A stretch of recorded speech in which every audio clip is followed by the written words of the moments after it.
Russian President Vladimir Putin slammed the United States for pressuring India and China to reduce energy trade with Moscow, warning that these efforts could have economic repercussions for Washington.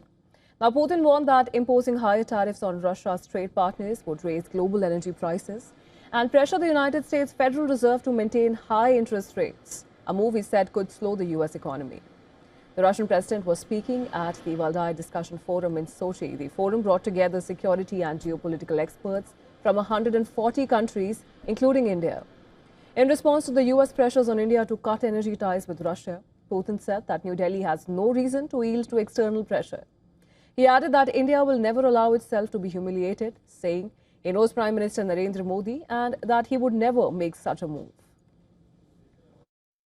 The Indian people will look at what decisions are made by the political leadership and never accept any humiliation before anyone. And also I know Prime Minister Modi, he will never take any steps of the kind. Now, he said that if India stopped purchasing Russian energy, it could face losses estimated between $9 to $10 billion.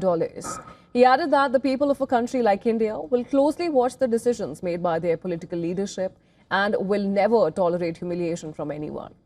Well, Putin also pointed to Washington's own uranium trade with Russia, noting that while Washington continues to buy enriched uranium from Moscow, it urges other countries to halt purchases of Russian energy.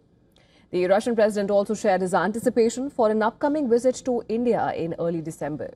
He directed his government to develop measures to address the trade imbalance caused by New Delhi's significant imports of Russian crude oil. Putin suggested that Russia could increase imports of agricultural goods and medicines from India. Now, just last month, the Russian president warned the United States against using tariffs to pressure India and China, saying you cannot talk to India or China in that way. His remarks come amid a flurry of attacks on India by the U.S. over its purchase of Russian oil. Now, U.S. President Donald Trump and top officials, including the Commerce Secretary and White House Trade Advisor, have repeatedly criticized New Delhi in recent months over its continued purchase of Russian oil.